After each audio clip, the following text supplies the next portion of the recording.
Bueno, módulo 3 de filosofía y lógica. Empezamos con filosofía medieval. Vamos a ver después a Tomás de Aquino, a Kant y a René Descartes, o Descartes. Para comenzar vamos a hablar de la filosofía medieval.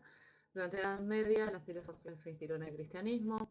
La Biblia explicaba la existencia y los fenómenos del mundo, cambiando el paradigma de la filosofía helénica. Se pueden distinguir dos etapas. La primera etapa es la patrística, que vamos desde el siglo II al siglo VIII después de Cristo. Articuló los dogmas cristianos, los defendió ante otras religiones e introdujo la verdad revelada de Cristo. Sus principales autores fueron los padres de la Iglesia, como Hipólito de Antioquía y San Agustín. La segunda etapa se llamó la escolástica, que fue alrededor a partir del siglo III en adelante. Propuso una síntesis entre fe y razón, impulsada por el redescubrimiento de Aristóteles y el neoplatonismo greco-árabe. En las escuelas y universidades se tradujeron y reinterpretaron obras clásicas para construir un método filosófico, sistemático y metafísico. Chicos, cabe destacar que en la Edad Media las escuelas y las universidades eran lo mismo, no era lo que son hoy día. Recién ahí aprendían a leer, a escribir, algo de filosofía y las ciencias que eran muy recientes. Entre los siglos XI y XIII se debatieron temas como la relación entre razón y fe y el problema de los universales. La razón primero subordinaba a la fe, comienza a ganar autonomía con pensadores como Santo Tomás de Aquino. O sea, previo a la escolástica, estuvo la crisis de la escolástica, que digamos Tomás de Aquino fue como el que logró el consenso, la unión entre la razón y la fe.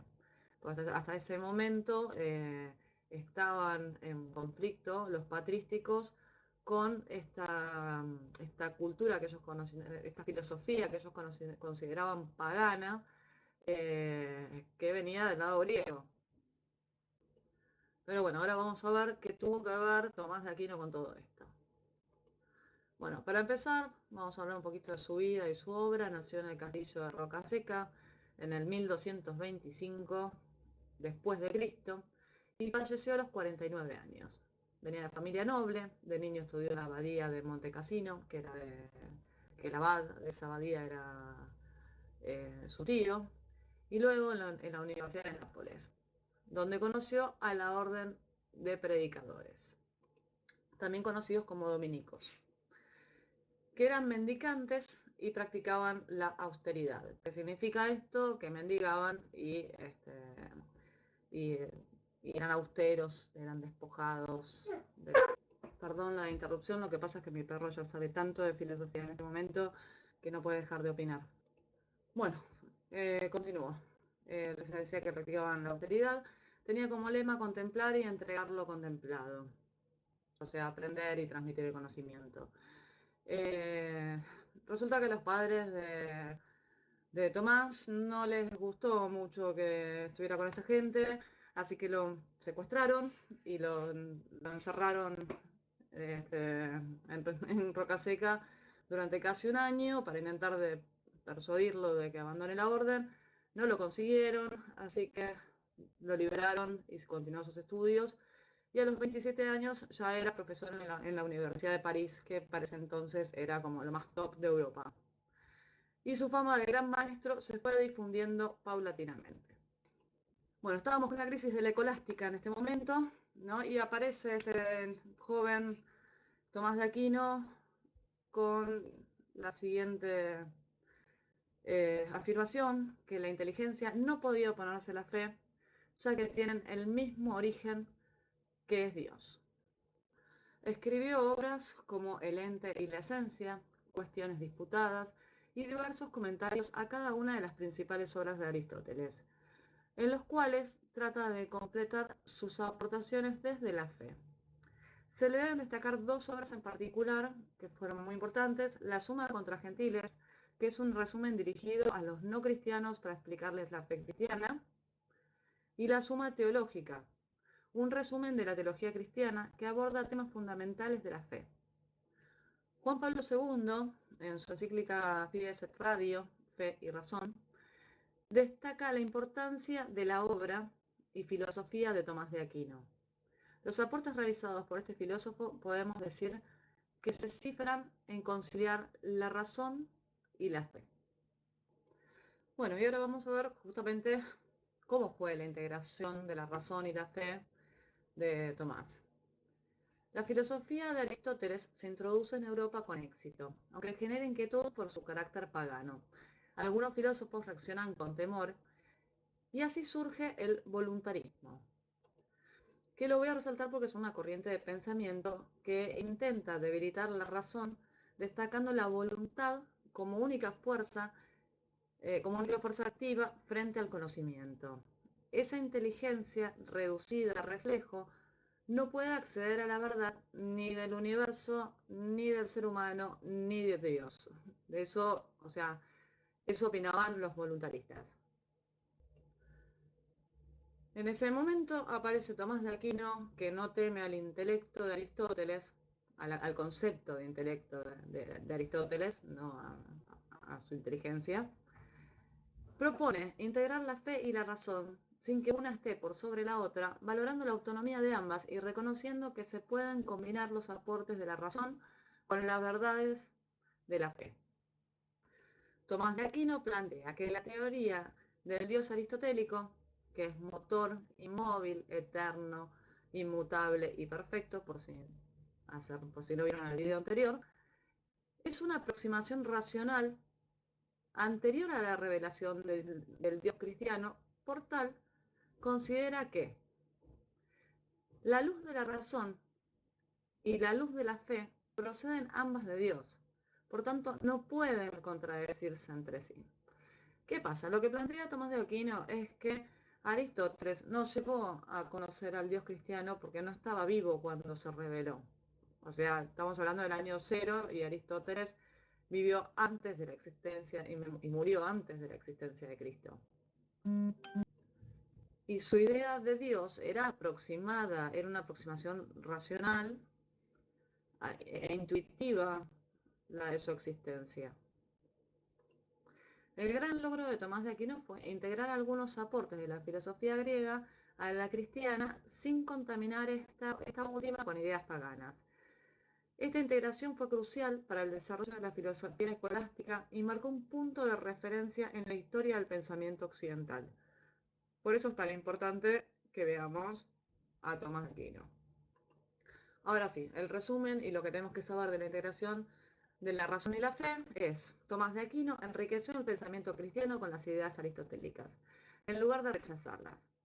Buscó una síntesis entre la fe y la razón, o sea, una unión, mostrando que ambas pueden coexistir y contemplarse para alcanzar una comprensión más profunda de la verdad. Hasta acá viene todo re light, está buenísimo, re fácil Tomás de Aquino. Y acá se empieza a complicar un poquito. Vamos a hablar de la distinción real entre esencia y acto de ser, lo que se conoce como ese. Vamos a seguir repasando a Aristóteles durante todo Tomás de Aquino, porque obviamente como toda su obra se basó en esta conciliación entre la fe y las teorías aristotélicas, y gran parte de su literatura se dedicó a responder y completar las ideas aristotélicas, no nos queda otra más que seguirlas repasando. Según la teoría hilefórmica de Aristóteles, toda sustancia se compone de materia y forma. Tomás de Aquino toma esta idea y plantea que la esencia no basta por sí sola para que algo exista. Necesita un elemento intrínseco, el ese, un acto de ser creado y otorgado por Dios que pone a la criatura en la existencia. Así, esa esencia se convierte en un ente, ens, concreto y real. Digamos que Aristóteles también había concluido en que la sustancia se componía de una materia indeterminada y una forma determinada, pero que con eso no alcanzaba, que hacía falta dos causas más que eran extrínsecas. Entonces Tomás lo que hace es, dice, bueno, esta sustancia en realidad es la esencia, ¿sí? Porque tiene todo el concepto y delimita lo que es el ente. Pero a esto le falta algo. Le falta un elemento intrínseco, es real. Pero ese elemento intrínseco es el S. Y el S, el acto de ser, está otorgado por la gracia divina al ente, para Tomás de Aquino. Entonces, a partir de que la esencia tiene el S, se convierte en algo real. Bueno, entonces, vamos a seguir con estas definiciones de ente, esencia, S y actus essendi. El ente es aquello que ha sido creado y posee existencia. ¿Bien? La esencia representa su naturaleza, el concepto que delimita la finitud del ente. O sea, hasta dónde llega. Es la idea que tenemos de lo que es cada cosa, ¿sí? Que tiene sus limitaciones, sin que sea la cosa en sí. En cambio, el S, entendido como actus essendi, acto de ser, es lo que le otorga la existencia real y sus características singulares. Es el impulso que transforma una mera posibilidad en una realidad efectiva. O sea, provoca que el ente exista en la realidad y que sea como es, con los accidentes que tiene, con sus características propias que lo hacen diferente de la esencia en general de esa entidad. Bueno, por ejemplo, consideremos la esencia de árbol. Entonces, ¿cuál es la esencia de árbol? Es un concepto, ¿sí? Que tiene lo que a nosotros nos viene a la imagen, o sea, a la mente cuando pensamos en un árbol. ¿Qué tiene? Tronco, raíces, una copa con hojas, puede hacer fotosíntesis, necesita agua y luz. O sea, tenemos toda una idea formada que es la esencia de árbol. El S, que es el acto de ser, actualiza esa esencia, haciendo que ese árbol exista concretamente en un lugar y momento determinado. Entonces, ahora el ente es el árbol en sí mismo. Es el árbol real, el que podemos, el que es concreto, que se puede ver y tocar y percibir con nuestros sentidos. Ahora podemos diferenciar entre el S, con la primera E minúscula, como el que se encuentra en las criaturas creadas por Dios. Y el S con mayúscula, que es Dios en sí mismo, integrando la esencia y el acto de ser. ¿Por qué? Porque la esencia que delimita, ¿sí?, lo que puede ser, es la potencialidad de ser en Dios, lo es todo, es el acto de ser. Esencia y acto de ser en Dios son la misma cosa. En la metafísica de Tomás de Aquino es posible distinguir entre el S, con minúscula, y el S divino. El S con minúscula es el acto de ser que Dios crea y comunica a las criaturas, permitiendo que su esencia se actualice y se convierta en un ente concreto. Es contingente, finito y participado. Las criaturas no lo poseen por sí mismas, sino que lo reciben. Les es dado por Dios. En cambio, el S divino, el S con E mayúscula, es Dios mismo. en que no hay distinción entre esencia y acto de ser. Su esencia es ser. Mientras los entes creados tienen el ser, Dios es el ser. Bueno, para concluir este tema, primero espero que lo hayan entendido. Vamos con la síntesis. La distinción real entre esencia y acto de ser revela que ninguna criatura existe por su propia naturaleza, sino que necesita del ese otorgado por Dios para actualizar su esencia y convertirse en ente. ¿Sí? Recordemos que el ese es el acto de ser, ¿sí? Que es extrínseco a la esencia o a la sustancia en sí. En cambio, en Dios, ser y esencia coinciden, porque Él es el ser mismo. Su esencia es la totalidad y su acto de ser es todo. Cabe hacer una distinción más, que hay un acto de ser, o ese, del universo, en el que Dios ha puesto en la existencia el universo, y hay un ese personal en el que Dios pone en existencia al hombre y le atribuye el acto de ser. Y ahora vamos a pasar a la parte antropológica de Tomás de Aquino, intentando definir la finalidad del ser humano. Tomás de Aquino retoma el concepto de virtud de Aristóteles y lo transforma en el fundamento de la antropología cristiana. El ser humano ya no solo es poseedor de bienes corporales, conocimientos y virtudes éticas, sino que también es un sujeto capaz de donar.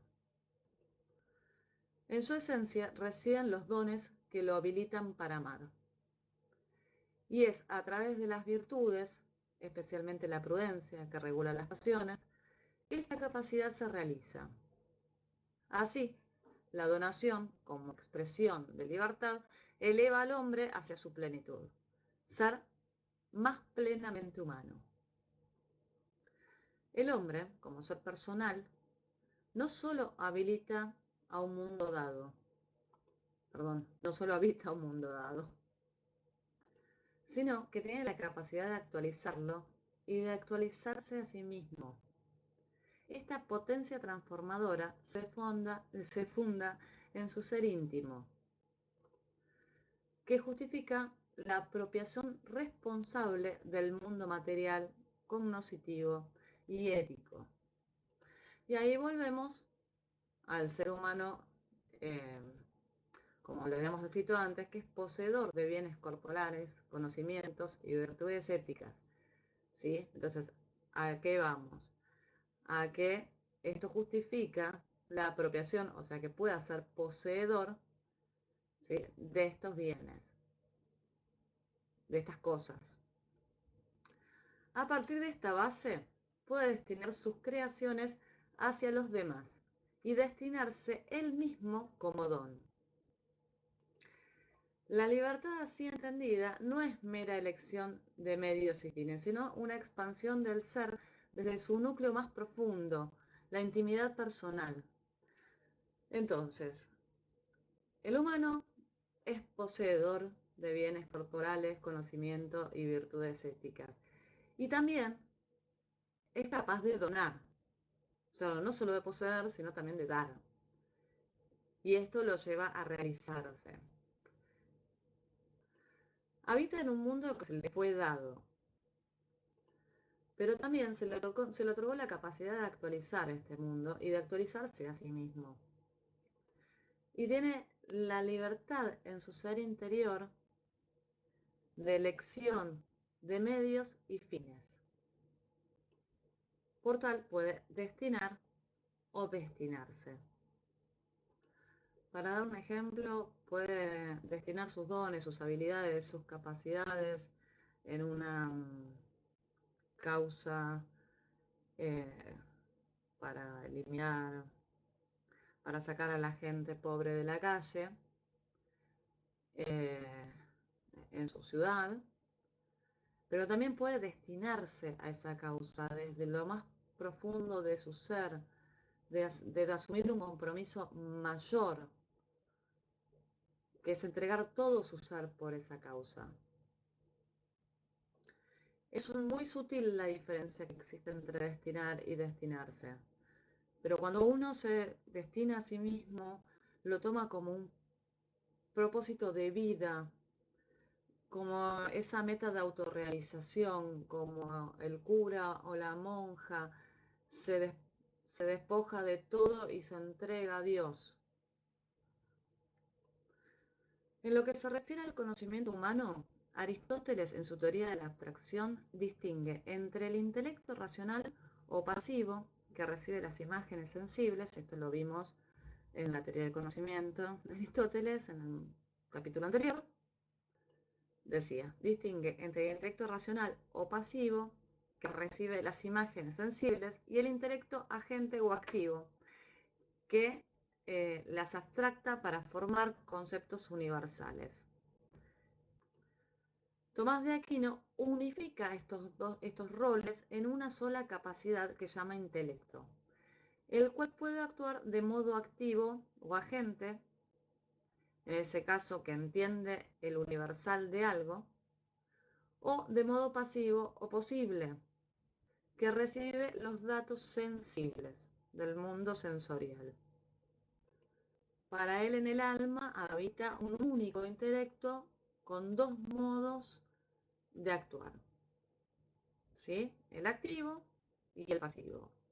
No son dos intelectos por separado, es uno solo con dos formas de actuar. Y para resumir y terminar el tema de cuál es la finalidad del ser humano, podemos decir que la finalidad del ser humano, según la síntesis tomista de la antropología cristiana, radica en su capacidad de poseer y donar, lo cual lo completa plenamente, o sea, lo llena plenamente. A través del conocimiento y la virtud, el ser humano transforma y crea, donando sus creaciones al mundo y contemplándose a sí mismo. Así alcanza su autorrealización y plenitud. Y plenitud en Dios. Bueno, y con esto terminamos de hacer la introducción a la filosofía medieval y a Tomás de Aquino.